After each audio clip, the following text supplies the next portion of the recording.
Chris will like this. We're going to talk about Resident Evil, which this popped up like I think the other day. I didn't even know they were doing another Resident Evil movie.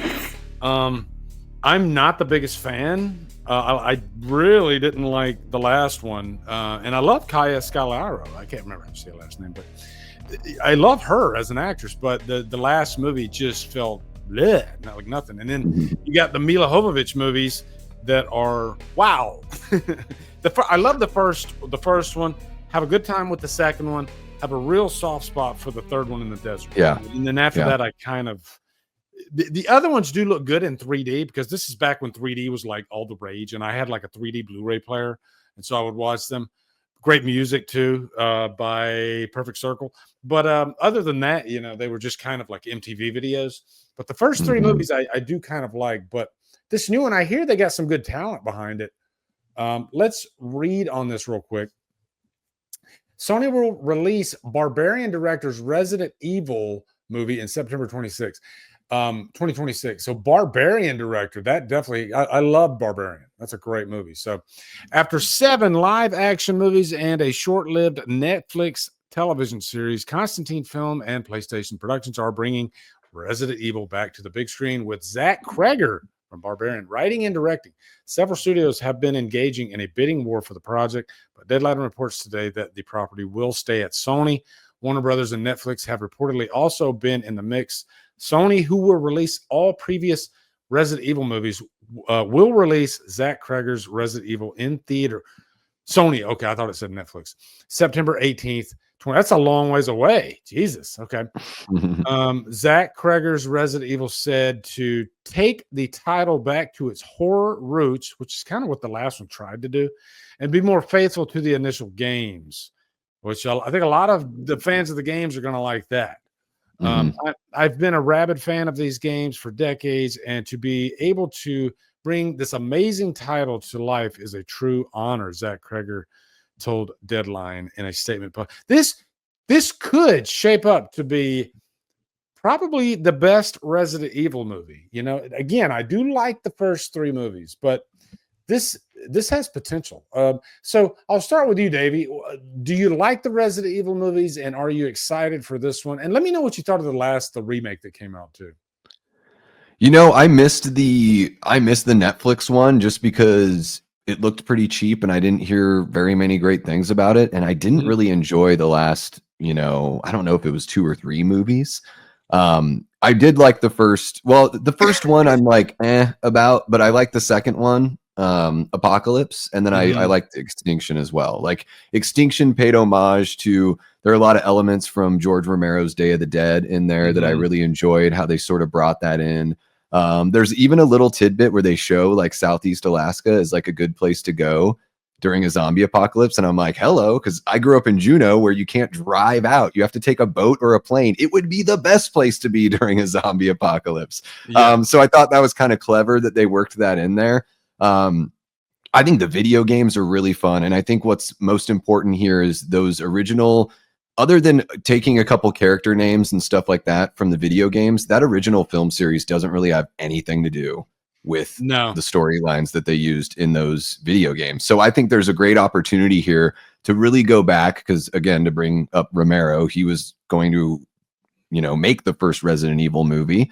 They were going to put it in the mansion. They were going to have it be based off that first video game. And then they just decided to scrap it and go in their own direction. So I think it would behoove them to use what's already there. Those video games are massively successful. So let's jump into those. Let's get a really nice, like awesome, slow moving zombie with like other mutated creatures kind of world built here. I would love to see them just sort of take it video game by video game. Resident Evil 4 is one of my favorite games of all time. And that game is like tailor-made to be an action film. It's basically like a Die Hard, like where I'm rescuing the president's daughter. It's just like the easiest plot to make. So I'm kind of with you on this one, where I do think there's an opportunity for this to be like a total revamp and something that would be looked at as, the best so far. Before I go to Nick, Chris, he says, speaking of Resident Evil, check out the doc on George Romero's version that we never saw. It's great. I didn't even know there was a doc. I didn't even know George Romero was tied to doing a Resident Evil. That probably would have been really cool. Did you know I've never seen Day of the Dead, which is crazy? Whoa.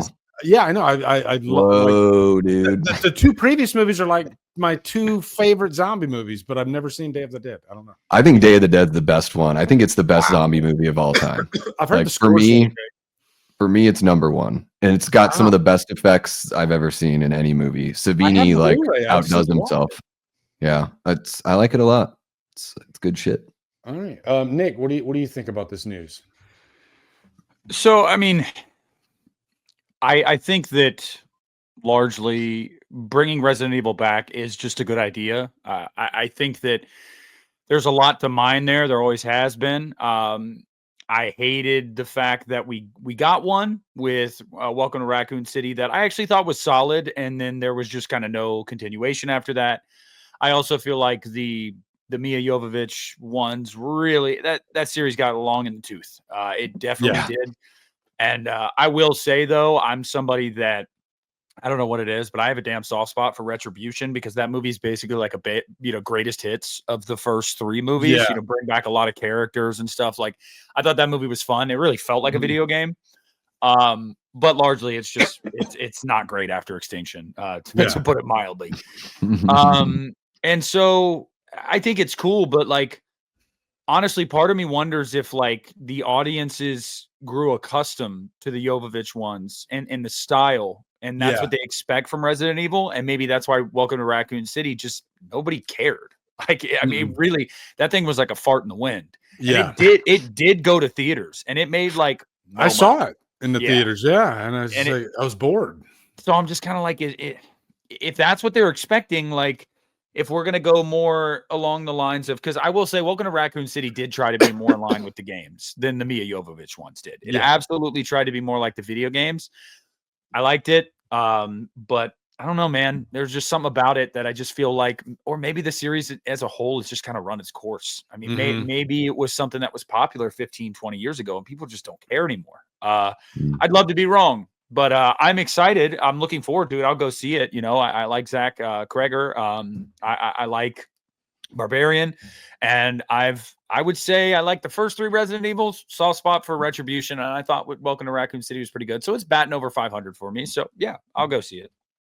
Final Chapter is one of the worst movies I've ever seen in my entire life. That movie is absolutely atrocious. Like I was impressed by how bad it was. You ever watch a movie and you're like, it's not gonna, but man, when it goes way like way in the bad, like it's like so bad it's good. That's Final Chapter for me. Like they make every horrible decision that you could possibly make along. It's almost like they got shit. Now we're stuck in this movie. We can't turn back now. We have to somehow finish this thing. But fuck it, and it's the last movie anyway. And let's just shit it out. And that's what it is. It's just horrible. It's like can we get Uwe Boll to come in and finish this movie? Like House of the Dead. I'm just like, I can't believe this is happening. How dare they even say Romero's name in House of the Dead? I'm surprised it wasn't directed by Alan Smithy, if I'm being honest, because it was just so freaking bad. Jesus. Hey, Alan Smithy has a banger in Hellraiser 4, damn it. Yeah, he does. I'll die on that hill. You can do like a top 10 Alan Smithy movies. Are there 10 of them? There might be. There's got to be more, right? Yeah, there's got to be a whole lot. Yeah. Alan Smithy. You know a movie's bad when you don't want to attach your name to it. Like, did you know like First Blood, when Stallone did First Blood, the first cut of that movie came out. He hated it so much that he tried to buy the reel so he could burn it. Wow. They wouldn't let him. Yeah, he hated it so much, but because it was like a 3-hour version, and it was. He said they were giving him like these one-liners in the movie that were just atrocious, and so he says, "Okay, I'll make a deal with you. I want to cut out all of my fucking dialogue, cut it all out. Just get rid." That's why he never talks in the movie until like the very end when he has the breakdown. But it's a lesson, sometimes a movie that you swear is going to be horrible.